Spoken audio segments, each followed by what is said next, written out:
Good afternoon, everyone. Thank you for joining us in our 30th year of the OCA National Asian Pacific American Corporate Achievement Awards, or CAA. I'm Tung Nguyen, Deputy Executive Director of OCA Asian Pacific American Advocates. This is a review for some of you who were with us yesterday, so please bear with me. Since 1991, OCA has been uplifting Asian Americans who have achieved great career success, but also have a track record of community service. The Corporate Achievement Award celebration is a national platform for both the corporate and Asian American communities to recognize and celebrate these individuals. Typically, this is done at a one-night gala. However, thanks to the World Wide Web, we decided to further highlight our honorees this year through two panel discussions. The theme of the week is Our Time is Now, referencing the current state of our society and the many opportunities we have today to take action.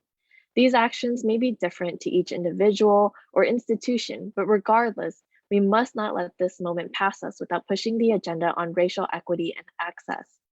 Yesterday, we heard from three of our honorees on how their companies have taken action and engaged their communities. Today, though, we'll dive deeper into how you all as individuals can engage your companies on these actions, but also participate in community service yourself. It is my honor to introduce the moderator of our panel today, Ryan Hong, Business Initiatives Consultant for Diversity, Equity, Inclusion at Wells Fargo. Ryan was actually a CAA honoree last year, and from his cohort of 6 honorees, he was selected for our Outstanding Community Service Award because we recognize that he's gone above and beyond in dedicating his personal and professional time to help his community. We will drop the bios of our panelists in the chat box below so you can check that out. And please remember you can submit questions to our panelists throughout the hour using the Q&A box or the chat box if you have to. Ryan, I'll hand it over to you now. Well, thank you too, and thank you to the OCA for this opportunity and creating a forum for us to talk about this important topic and just getting involved with our companies, getting involved in the community. So again, my name is Ryan Deng Hong. I'm coming to you from New York City, and I work in diversity, equity, and inclusion at Wells Fargo. And I've been fortunate to grow within Wells Fargo, and I've been here for 19 years and had the opportunity to move from California to North Carolina and now to New York. And this topic, what's your role? It really resonates with me because I have a lot of passion around employee engagement, employee development, and how we interact with our companies. But then also on the other side is how do we engage our employees within the community? That's just so important. And a special place in my heart is how do we engage with the AAPI community? And so let's be honest, these times are tough, right? We're living through tough times, especially through the pandemic and the unfortunate rise in the bias against our AAPI community. But even through these tough and difficult times, I've been inspired. So I've been inspired by communities coming together in solidarity.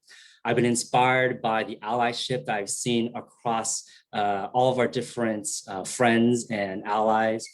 I love seeing the youth speaking up to advocate for change. And I'm also inspired to see companies, many of our companies that you hear from today, really take a stand and also taking action. So taking that step further by taking action and creating that sense of belonging.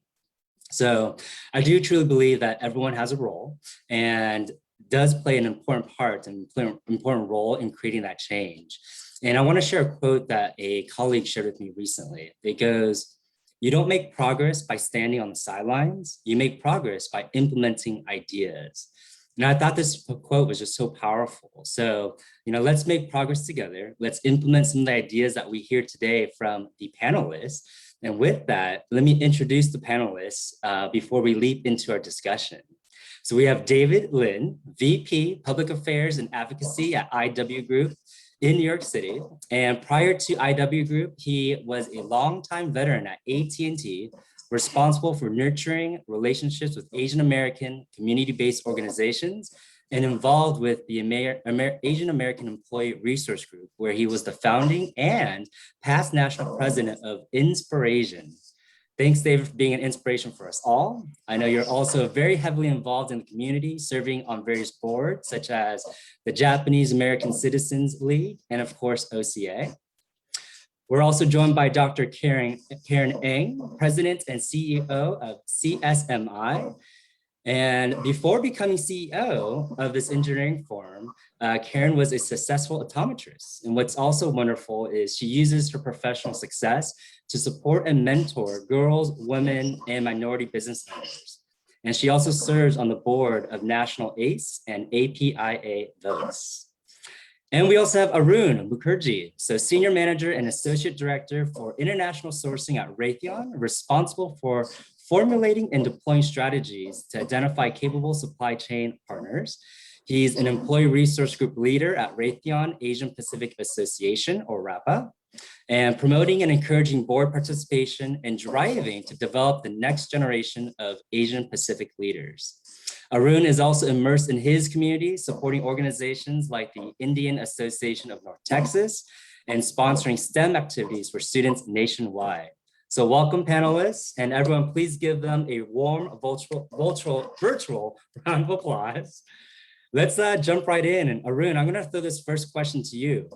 So we're gonna start with getting involved with the company. So what is your advice on how individuals can get more involved with their respective company?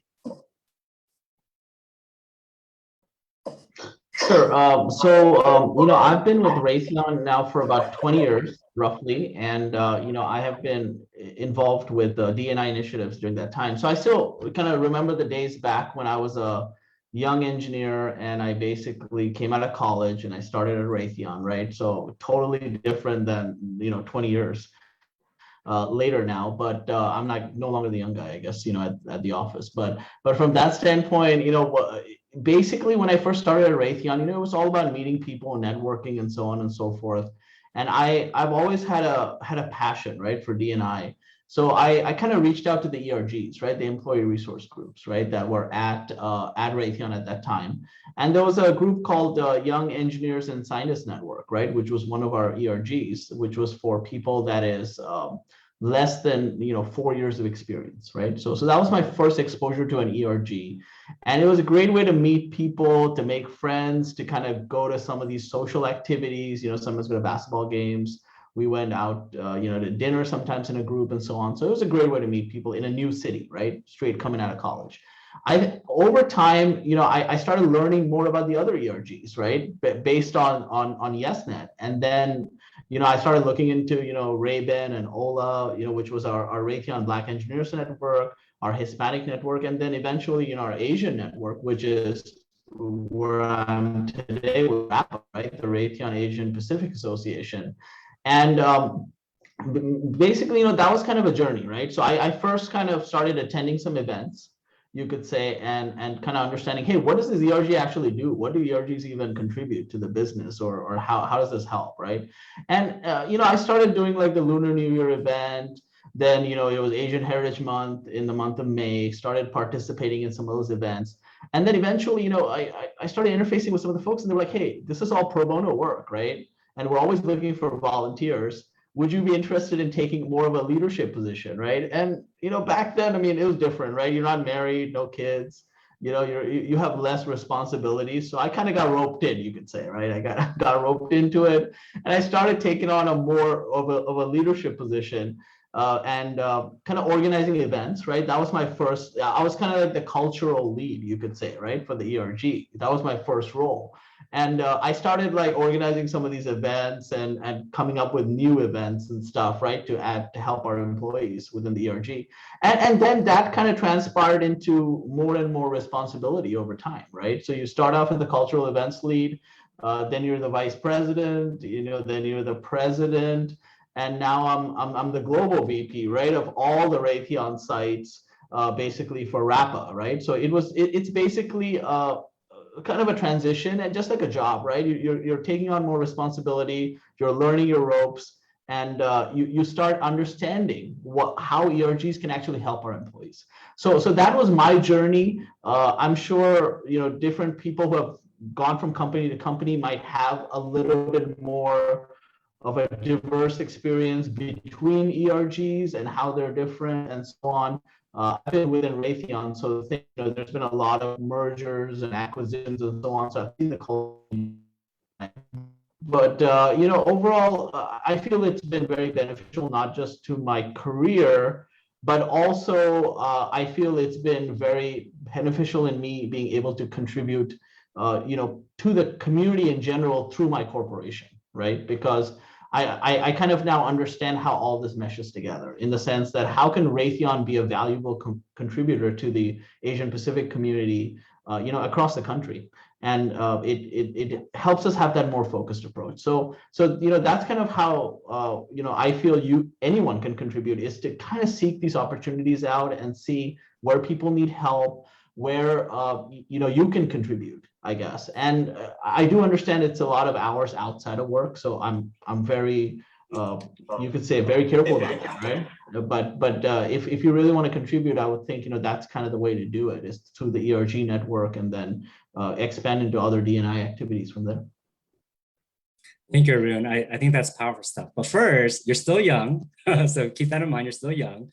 But I love that you leverage the ERG, and you're right. It is a volunteer basis, right? We're doing this out of passion, but for you to use that as a networking opportunity and then grow that into a leadership opportunity to support other employees, but then also connect to the community. So that's well said. So thank you. David or Karen, anything you would like to add? Yes, if I may. First of all, I think Arun did a fantastic job in describing his journey with the ERG. I was with the AT&T Employee Resource Group for many years as well, so I absolutely agree and echo what Arun already said, so I will not repeat that. But I do want to just add a couple of items. One is that at the AT&T's Employee Resource Group, in addition to helping the business and providing social program and etc., we also, at one point in time, we also have a couple of other programs. One is what we call the mentoring program. So we kind of broker executives to mentor some of our members. So we thought that was a very successful and very important program. And the other program we had, similar to the mentoring program, is what we call the employee advocacy program.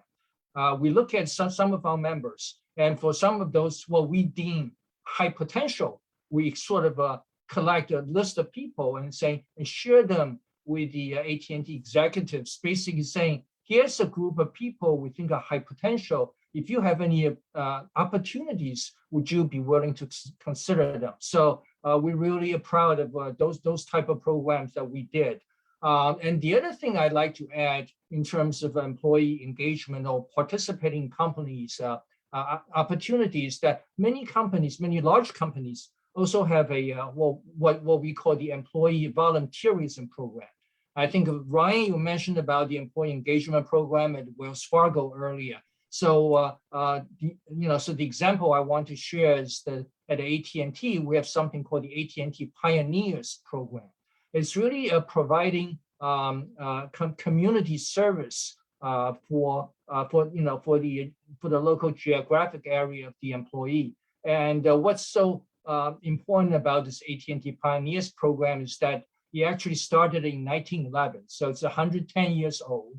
It has been around very long time, and it's focused on community service, as I mentioned, and it logs more than 15 million volunteer hours every single year. So it's a great way that for any employees, AT&T employees at least, to participate and receive all the benefits that Arun already mentioned, like meeting new people and networking with company executives, et cetera, et cetera. So.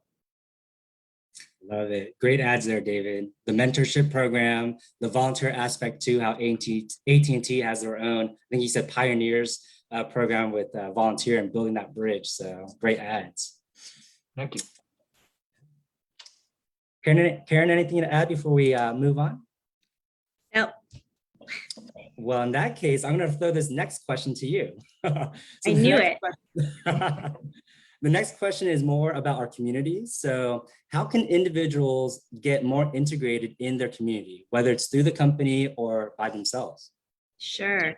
I think what typically happens is you gravitate towards things that inspire you or organizations that you were part of prior to being able to volunteer your time.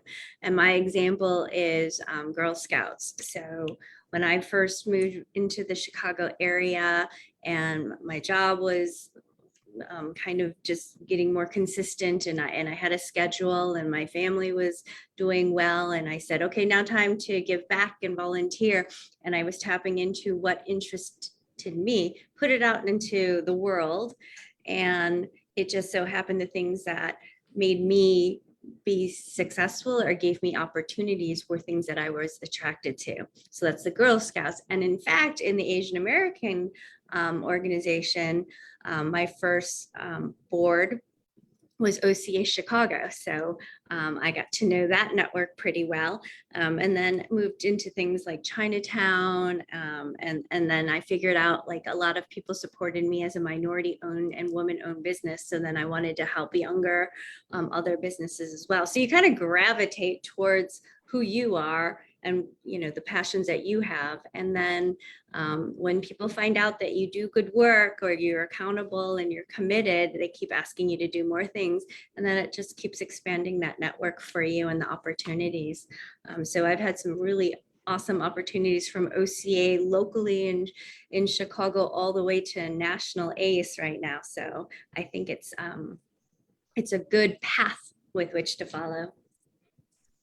That's lovely. I love that you said you gravitate towards those passions. I think there's that gravitational pull. When you find something that you're passionate about, you get very involved, and I think that's such a great point that you made. So thank you.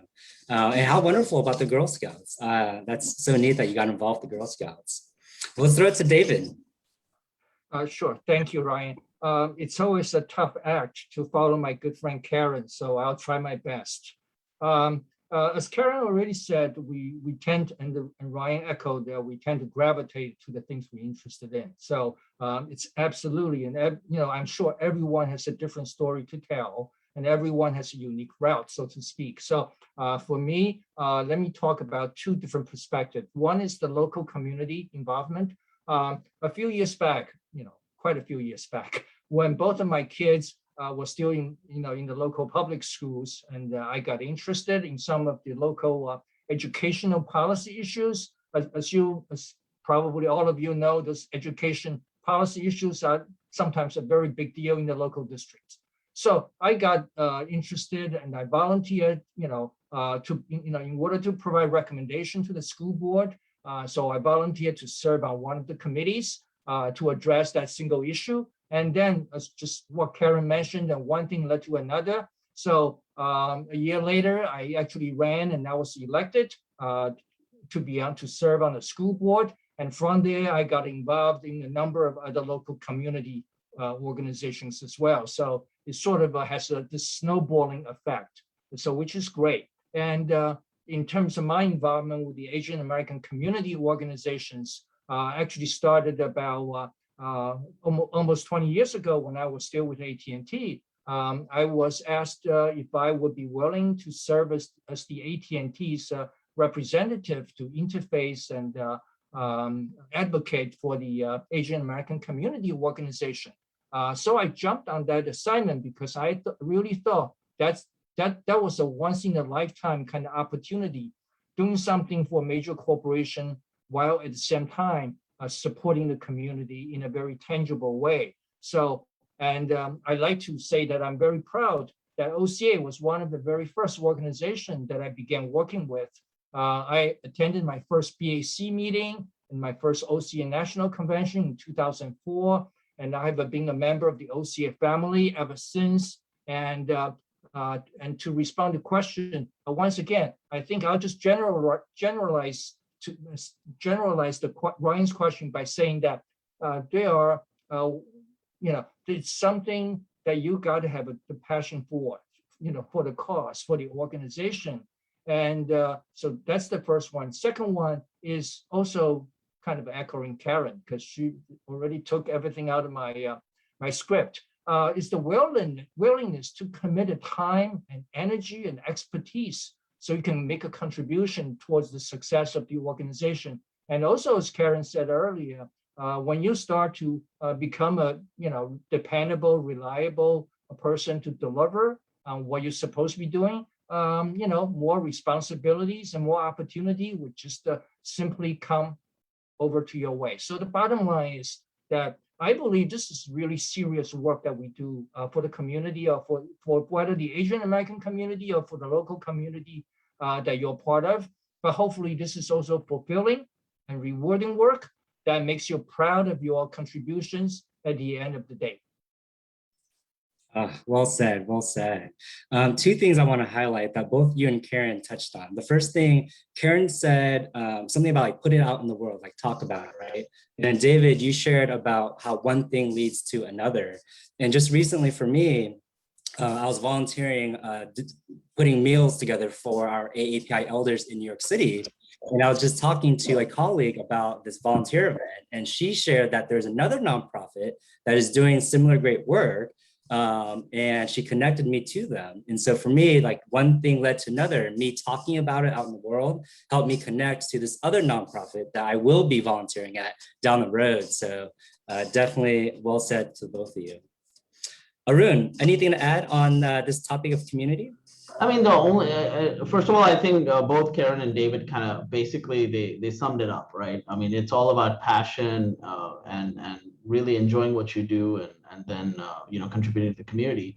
But the only thing I can add is I just feel, you know, there's a great harmony, right, between some of the corporate D&I stuff that we do in the community, right? And I've always felt that, because you know, being with RAPA for now almost 2 decades, it's like I've been introduced to a lot of community groups, right, across the country, and you know, there are some that will obviously resonate with you. There's others that will not resonate so much. And then also, you know, with my kids and the school, right, that they're in, and being part of some of the coaching activities there, right, with things like Destination Imagination, with math counts and so on. I feel, you know, there's just that harmony, right, that happens, right, where you're exposed to all these different kind of community groups, and you tend to gravitate towards the ones that you're very passionate about, right? It comes back to the passion. So, you know, as you know, we all have limited hours, so we can't help every single group that's out there. But from that standpoint, you know, I feel like you're gonna definitely pick out the 3 or 4 that you're gonna be very passionate about, and you're gonna be a valuable contributor to those, in the sense that not just being a kind of a silent, you know, person just there, but also trying to put your opinions and also some of your take on what should be the vision and the direction of those organizations. So, you know, OCA is something new, I think, to Raytheon, and we're still learning about OCA as well, and we're excited to be really part of this. So again, I appreciate you giving us the opportunity, you know, to be part of this group as well. Yeah, I'm going to borrow the phrase that you just said, which is this great harmony between the DE&I work, our communities, and our company. There is this great harmony. So I'm going to borrow that from you. So thank you for sharing that. Yeah. The other thing that you said that resonated with me was around, you know, there's going to be some things that you're passionate about, but then other things you might not be passionate about, but you won't know until you actually do it or try it. So that's well said. You kind of find your own passion as you go through different experiences. So thank you. Well, Arun, I'm going to stick on you for this next question. So the next question is around pandemic. So we know that the pandemic has shifted how we interact with others, and we're in this virtual environment still. And so when I think about companies and nonprofits, I mean, I'm sure we've had to learn how to adapt to this, right? So how has your company or the nonprofits that you're involved in adjusted to the pandemic? Yeah, so obviously, you know, the pandemic caught all of us by surprise, right? So we know that already, right? No one was expecting it. So we had to change course pretty quickly, you could say, as it was happening last year. And I would say there's a good and bad, right, that comes out of this, right? Because I'll be honest with you, I think we tend to think, oh yeah, it's all bad and there's really nothing good that came out of this. Let's go over the good first, right? Because that's kind of important. So I feel what came out of this is, you know, there's a couple of things. So first of all, you know, it was when we had events now, virtual events, I feel like it's a lot easier for folks to take part in it, right? Participate in it. There's not as much like I got to drive here and attend this event, or I have to fly across the country or something of that sort to do it, right? So the logistical aspect of it is a lot easier, right? In the sense that people can join. So we have had great turnout at all our D&I events, all right, which has been great. The second part of it is trying to get that allyship, right, from executive leaders and so on and so forth has been, I would say, a lot better, because for a while, no one was traveling, right? No one was going anywhere, right? It doesn't matter if you're the VP or the president or the CEO, right? So you were still in your living room or in your kitchen or in your office, still getting on Zoom, just like we are right now. So from an availability standpoint, we've been able to get some really good speakers, sponsors for our events, right? Which has been incredible, because in the past, that's always been a challenge. So that's kind of the good, right? I think the bad is kind of like there's not as much of that person-to-person interaction, especially for new members that are kind of joining into an ERG or want to take part in D&I activities, right? It's hard for them to kind of build that connection with some of us. And we've had, happy hours, we've had kind of virtual networking and all of that, but I don't think it's as effective as it was to have an actual live event that's face-to-face where people can interact and get to meet people, right? So I think from a standpoint of recruiting, it's definitely hurt, I'll be honest with you, to recruit new members. But I also feel that for existing members and for people to attend events, we've really had kind of record attendance, right? So I'm waiting for things to kind of go back in person, because I do feel like a lot of the ERG part of it is kind of, building that connection, that network, that sense of community, right? And right now we're not as effective in building that sense of community, because everything has been virtual, until now. So it's been now over 1.5 years almost. So I'm kind of looking forward to see if we can have some more in-person events. Same here. I'm looking forward to the day I can go back to the office, because right now we're still working from home.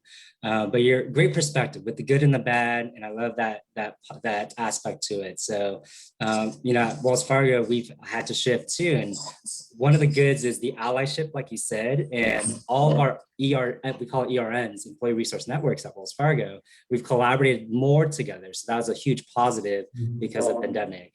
But let me toss it to Karen.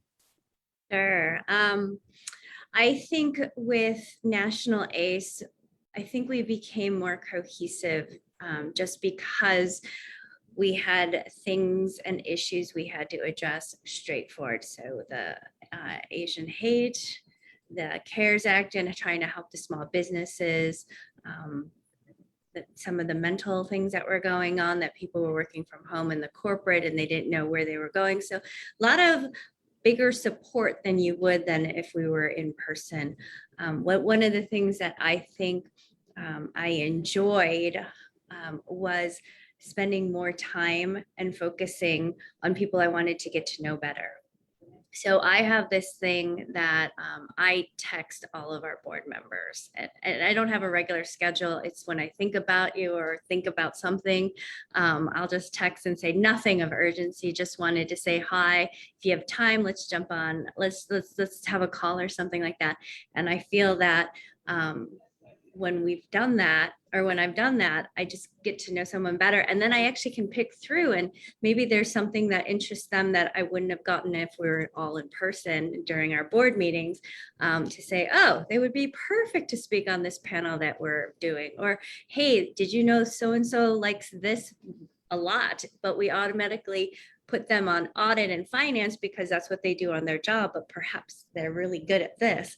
So it just gave a better insight to people as people versus us as a group.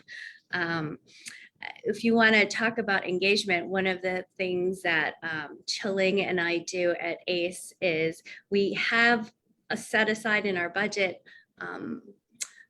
dollars for board meetings, in-person board meetings, that includes meals, right? Or like, food for the board meeting or whatever else it takes, materials that be shipped to whatever. So we took some of that money that was already in the budget and tried to support an Asian American business and sent it out to all of our board members, which I will tell you yields to almost 100% board engagement right before a board meeting, for a board meeting. So we've sent cookies and books. Our friend Richard Louis came out with a book, and so we sent one to each board member. Just a little surprise because people weren't getting things as a surprise in the mail. So that was kind of one of our things to keep everyone engaged. That is so cool. Thank you for sharing that. The one thing that stuck out to me was when you were saying you would randomly reach out to folks and say, it's not urgent, just want to connect. For me, like that hits on a little bit of mental health, right? Checking in on your peers or your colleagues, your friends, family. So I love that you shared that. I'm going to take that tidbit and implement it myself. So thank you. Sure. Oh, here's the other thing is a lot of our members do other things besides their job and the work that they do within our organization. So I got to listen to a handful of podcasts, like one that Joanne does from Walmart, that's Spark, and her podcasts are awesome. So I feel like I get to know her better as she's interviewing her guests and things like that. Oh, look at that. Building relationship based on podcasts. I've had those conversations too with some friends and family, how we connected over podcasts and we share different podcasts with each other and we get to know each other more that way. David, anything to add? Yeah, just very briefly, sort of echoing what Arun already said about this a lack of sense of community and a lack of interpersonal interactions through the Zoom online meeting. That's definitely one of the things that I have found, because I used to travel a lot and meeting with people in person. The difficult part or the challenging part of the Zoom meeting is such that you schedule 1 hour meeting. At the end of the meeting, you just move on to the next one. Versus the in-person meeting, you get to talk to people after the meeting. Have some further conversation, which is, in my line of work, it's very valuable because you get to build those type of personal relationship. Just cannot be easily replaced by Zoom meeting. And when 30 minutes or 60 minutes, is up, you have to kind of move on. So that's something that I definitely think that we need to try to figure out how hopefully we'll be able to get back to that state sometime soon, so we could continue the network building that every one of us has been working so hard to do. Yeah, well said. And that goes back to what Arun was saying, right? The pros and the cons, or the good and the bad in this new virtual environment. Well, let's move on to our next question. And this one I am looking forward to because it's a little bit of storytelling. So I'd love to hear, any stories you guys might have about the importance of getting involved and how maybe you or colleagues or friends have positively influenced or impacted the teams of the companies or the communities that you work for. David, let's start with you. Absolutely. Thank you so much.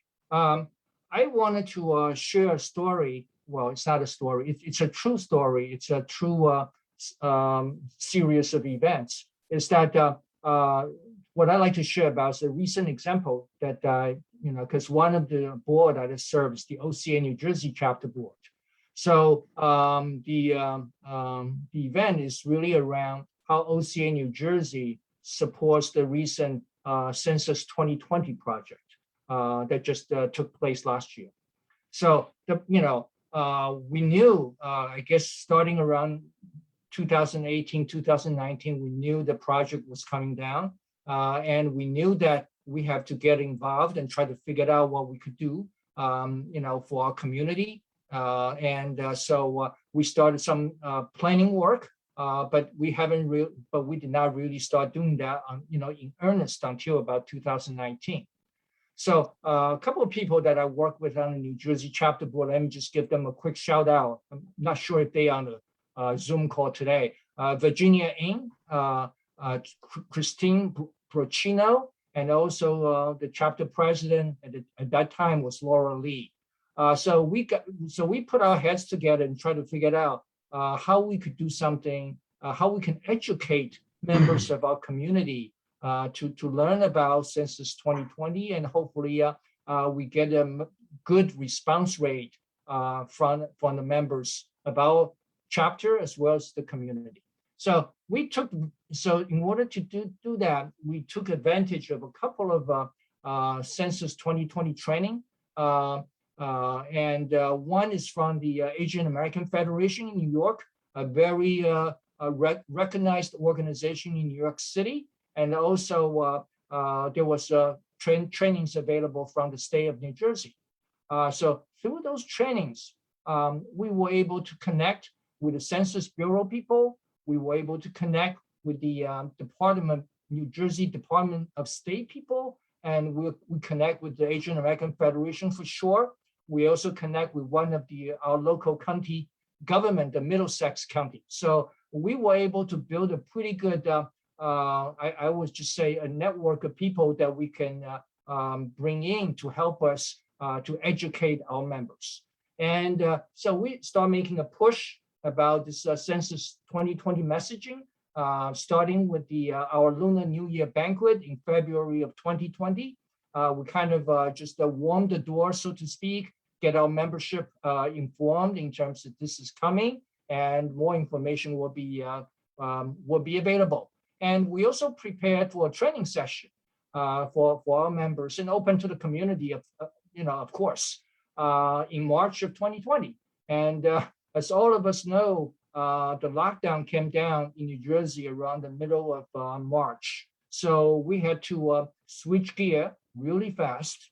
And instead of doing an in-person meeting in a local library, we have to switch that to a Zoom meeting and try to figure out how we can make it work to have all the speakers and everybody else to participate, because we certainly were expecting lots of technical issues, given that at that time, most of the people did not hear about Zoom or didn't know how to do it. So we have to do some education as the first step about Zoom. And the silver lining of all this is coming back to the point that Arun brought up earlier, is that we actually had a much better turnout because not only people were interested on the subject of Census 2020. I think using the Zoom as that platform for video conferencing has some sort of a novelty factor, I guess. In March of 2020, obviously everyone is tired of it by now, but at that time, people were really excited. We can see people and families sitting around a laptop and talking, and so we have to kind of share in terms some of the etiquettes are, mutual speakers, things like that. It was a lot of fun. It was really some sort of a community building, and we conveyed information, and we also, I think we did a pretty good job. And the best part of it is that we were able to build those type of relationship I mentioned with the Census Bureau field people in New Jersey, with the State Department of New Jersey, and also with the Middlesex County government. And actually, Middlesex County government provided a grant to us when they found out that we were going to do this, and they said, we'll be happy to fund you. So we're very pleased with what we were able to do. We certainly learned quite a few things from that experience, but clearly the most important one is that we educate the community about the importance of Census 2020. And I hope and I believe State of New Jersey did a fairly good job in totality. And in the process doing that, we elevate the visibility of OCA and the OCA New Jersey chapter, because many people did not hear about who we are. And the first question is, what does OCA stands for? So we have to explain that to them, which is a great opportunity for us to talk up OCA New Jersey chapter. And not to mention that we had the opportunity to work with the Asian American Federation in New York. And that's an organization we have a lot of respect for. And we thank them for helping us to participate in our session. And the bottom line is that we strongly believe at the end of the day that we actually made a difference and we made a contribution to the community. So it was a great event. And as a footnote to that, we continue working with those partners we have. Most recently, on May 31st of this year, there's a National Solidarity Day against AAPI hate across the country. And OCA New Jersey chapter sponsored a rally in Jersey City, New Jersey. And we were able to get the Secretary of State of New Jersey to actually speak at the rally. So that really, I think, speaks, to the kind of a visibility we're able to build.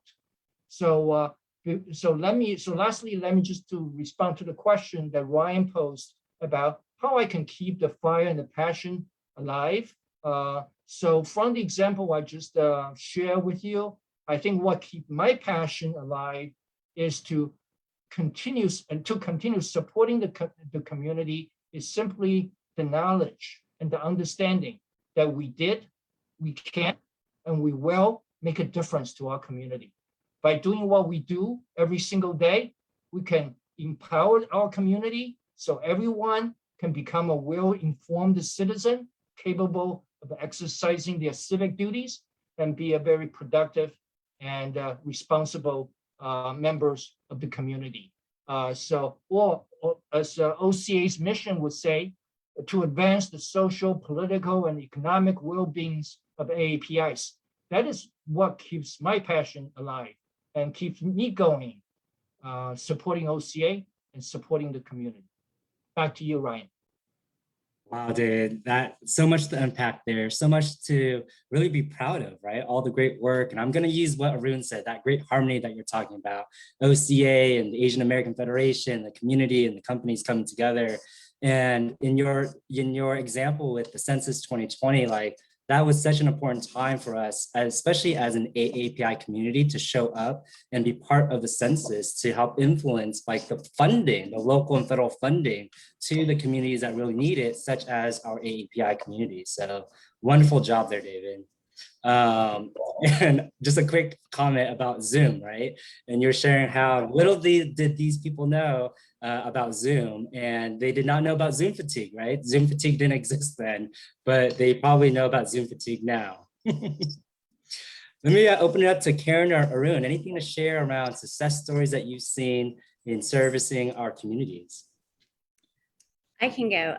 The first thing when we sit on nonprofit boards is who you're sitting at the table with. So professionally, I own my own business, an engineering company that works mainly in the food and beverage manufacturing space. So how thrilled was I when I was on this board of National ACE, and Coca-Cola had a board seat as well. So I asked to sit next to her at the meeting, because you always feel like if you're working on a passion together in the community and volunteering your time with like-minded people, perhaps you can do business together as well. So that kind of helped out for the business portion of it. And then from the community portion, you create a good friendship. And if you think that your friends who aren't involved could potentially be good contributors and volunteers as well, you could bring them on, because what do you want to do? You want to spend time with your friends, and you might as well spend time with your friends doing good work in the community or for something you strongly believe in. And to be honest, a lot of the conversations I have are with fellow board members / good friends. So whether we're supporting each other professionally, whether we're supporting each other because they're going through some family problems, or even advice for children or anything like that, that's your network. And you do have some common threads with respect to how you got to become friends or how you got to sit at the table. And again, it was an opportunity for me, it continues to be an opportunity for me to meet people that I probably wouldn't meet professionally because we're not in the same space. And then you find out their interests, and there's lots of commonalities there. That's fantastic. The first thing that you shared was around, well, number one, touche, great job on sitting next to someone very strategic and building that business and relationship. That's awesome. Well done there. But that passion sitting next to like-minded people, right? People that share values or similarities or passion that you do, and how you can make a difference together. So I love that you said that. Arun, anything to add? Yeah, I mean, I guess, just from a different perspective, right? Since I kind of grew up at this aerospace and defense company called Raytheon, right? As you guys can tell, right? So let's from that perspective, right? I feel like, I was a kind of guy out of college, came into this company and it kind of, just grown, right, over time. And something I've noticed is I just feel like Raytheon sometimes, the old Raytheon, which was the defense side before the merger, right?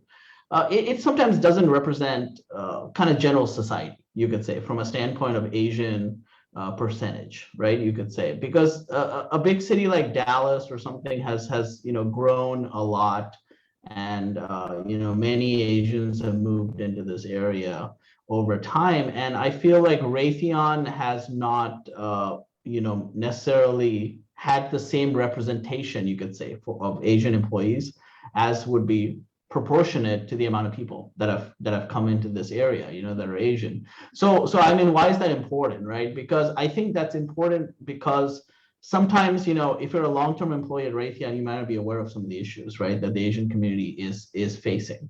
And I feel a lot of my work and a specific story is, when the Asian hate and some of the Asian bias type events were happening over the last couple of, like last year and a half or so, we kind of went out and we did a forum, right, where we had employees come in and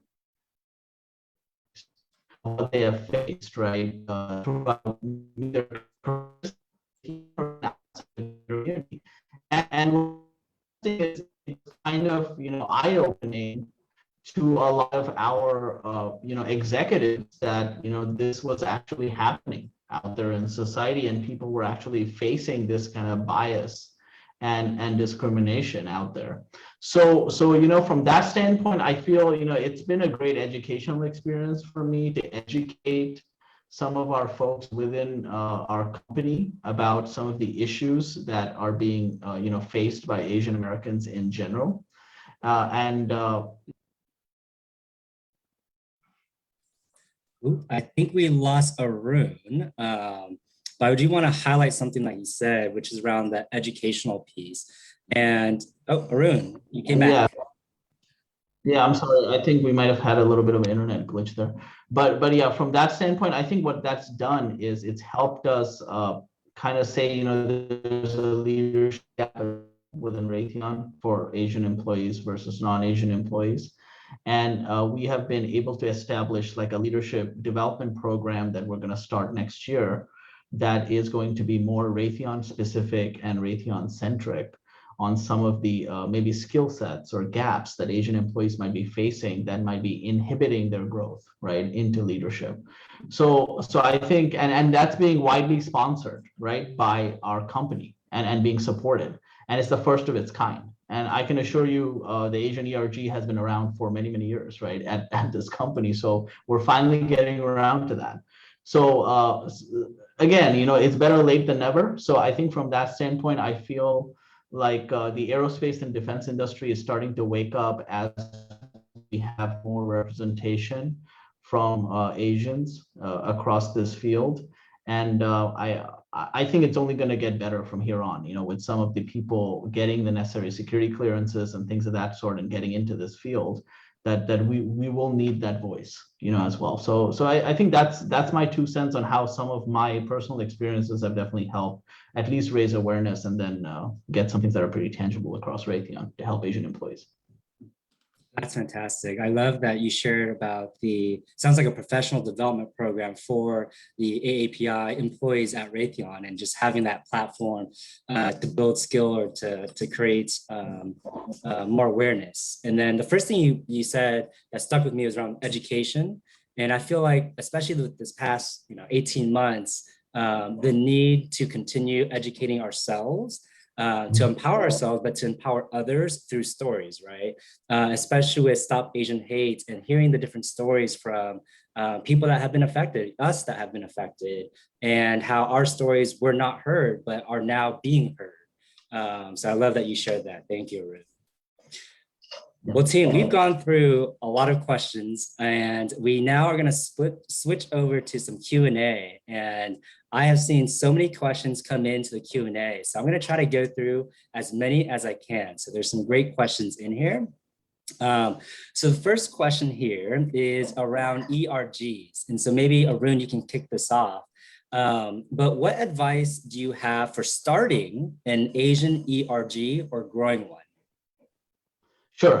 So I think let's start with how we can actually start an Asian ERG, right? So when you're, I don't know if you guys are familiar with the ERG maturity model, right? But there's usually a maturity model that's out there for employee resource groups.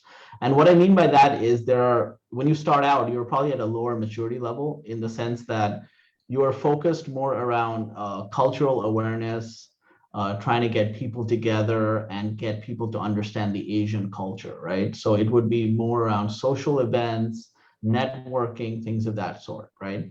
And I would start there because that usually gets people together, and you can start sharing ideas on what can be the vision of your ERG, how you want your ERG to contribute to the corporation or even the community, right? That you're interested in. As you go up that maturity model, I think it is important, just like, as individuals to mature over time or careers to mature over time, it's important for ERGs to mature as well. And what I mean by that is, if you're still stuck around doing social events and kind of networking, and you're not really taking on some of the bigger problems that might, affect all employees, not just Asian employees, I think your ERG is not maturing over time, right? And I think at that point you need to kind of go back and revisit that vision and mission statement and say, hey, that's what we drafted when we were at a lower maturity model. Now we've been in existence for a decade. What can we do differently now, right? Because that's kind of what's going to help your ERG grow and bring in people as well. New members, because they're going to be able to mature themselves and mature their careers, right, within the ERG. So from that standpoint, that's what I would recommend is definitely, get that lower maturity model first and get people together in a room, start brainstorming ideas. And then as you have something that's up and running, you can definitely mature, over time. That's fantastic. I need to do a little education myself on this ERG maturity model. So thank you for sharing that. Absolutely. Can I jump in? Yes, please do. Another point or two. I think Arun did a great job. I would just add, also piggyback on what was already discussed, that before you start an organization, first is you probably should find a few like-minded people that are also interested in starting an ERG and have similar ideas about what the ERG will look like in terms of starting, what Arun already said, starting with social programs and begin to doing other things to support the corporation and support the community as the second and the first step. So I think that's really important to kind of lay out, because once you get through the first step of bringing a group of people, then you just have to try to figure out what the mission and core initiatives that you want to undertake. So that's it. That's a great ad. Thank you, David.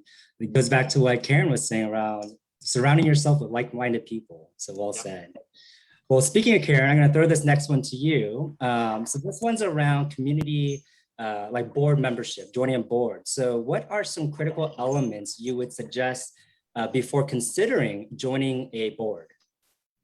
Yes, so I think first the mission has to really align with what you believe in.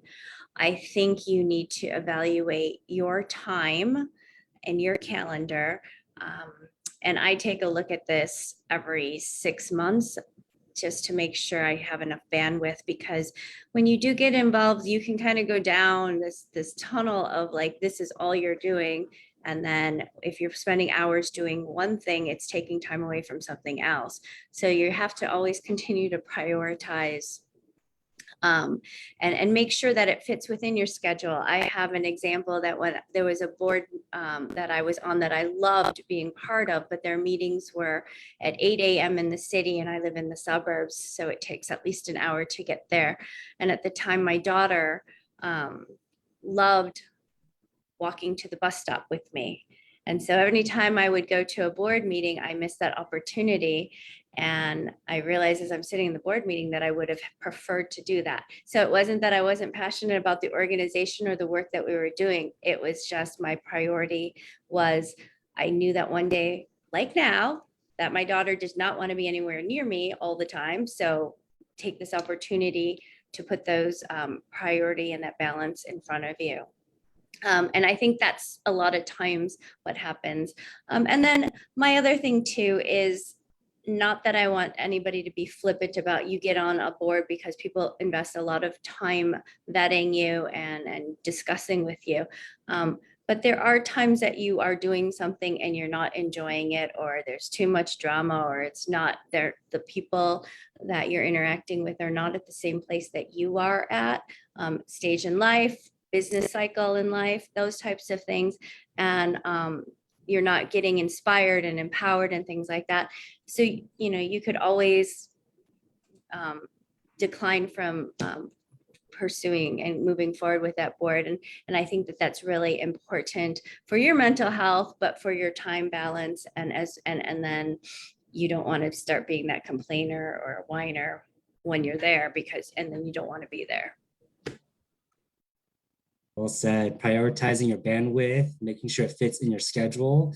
And there's another question that I think is a great follow-up to what you're saying, Karen. So I'm going to ask this of any of our panelists here. So someone asked, or someone said, y'all are doing so much. How are you taking care of your own mental health?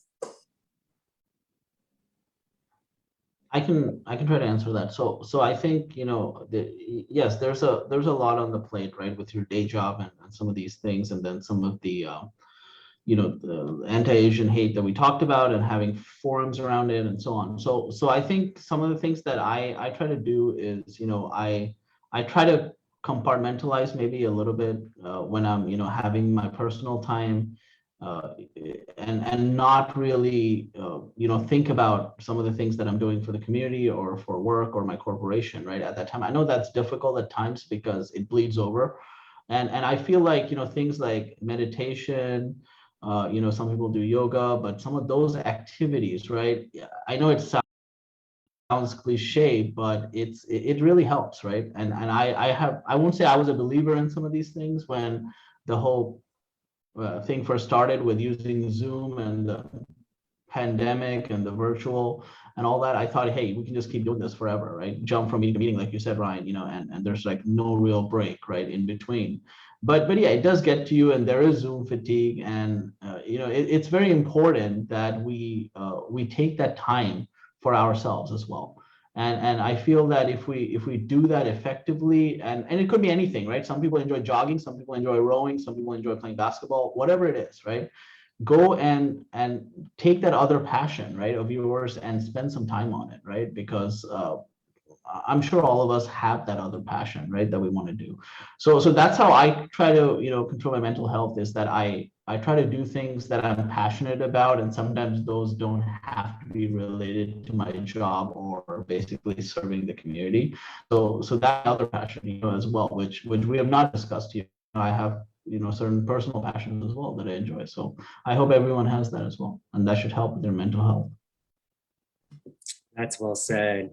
David, before we close out, any comments you'd like to add? Sure. If I can just add to Arun's response, that I absolutely agree and echo that the exercise, spending time, you know, for yourself, with yourself, is really important. Meditation could be one of those things you do. And also the other important thing I think is, before you make any commitment, I would definitely recommend that you talk with your family to make sure you have the support from your family, so they understand that you'll be spending time with OCA, with some other organization. I think that's really important as well. So in terms of my last comments, I'll just say, you know, I think I want to thank my fellow panelists. They did a fantastic job, and just such a privilege serving with Arun and Karen on this panel. One thing I do like to add is that the importance of education. I think Arun also mentioned that. You know, if I think about more than 100 years ago, there was this something called the Chinese Exclusion Act, and there was the internment of the Japanese Americans in 1942. You know, after so many years, Asian Americans still being viewed as a foreigner, as people who came from another country, don't belong here. So education, to me, that's really the most important thing. I want to give a quick plug to the state of Illinois, where Karen's happened to be from, is I recently passed this legislation to incorporate Asian American history education in K to 12. I personally, as I mentioned, I served on the school board, so education is something that I am very passionate about. And I just believe that we need to do more. We need to try to figure it out as a community how we can get those education initiatives into the K to 12 education. So this way, everybody can hear about what happened, not just what happened to the Chinese American, Japanese Americans, refugees from Southeast Asia, but also think about what happened to the Pacific Islanders, Hawaiians, the Samoas, because they clearly, they equally needs our attention in terms of, in terms of racial equity. So I will stop there. That is so well said. I think we'll end with that note about inclusion, right? And that's why we're here. So educating ourselves so that we can be more inclusive and that we can do more together. And hopefully y'all were taking notes, because I was taking notes as I was listening to David, Karen, and Arun here. Some ideas that I can implement in my personal life and in my professional life as well. And one note to what David was saying, we all do belong here. So we do belong, we're not foreigners. So let's do more good work together. With that, I'm gonna thank David, Karen, Arun, thank you so much. Let's pass it on. You've done awesome. Yeah, Yes. great job, Ryan. Thank you. Thank you, Ryan. Congratulations to all of the winners. Yay. Yes, congratulations. But two, let's hand it back to you. Yeah, thank you, Ryan. I feel like, no, we're great partners with Wells Fargo, but we might want to hire Ryan as our moderator for future panels. Great job. And thank you to all of our honorees. I know y'all are really busy. So thank you for being with us here today. To everybody who's watching, please tune in tomorrow at 6 p.m. Eastern for our Corporate Achievement Awards Gala, where company executives will be presenting the awards to each of our honorees. And so we are excited to have you there tomorrow with us. This panel actually is recorded, so if you didn't get to take notes, you can feel free to visit our Facebook or YouTube pages. Just search OCA National and you can come back and reference all the great tidbits of information that our panelists gave us today. Again, thank you so much and have a great rest of your afternoon. Bye, everybody. Yeah, thank you.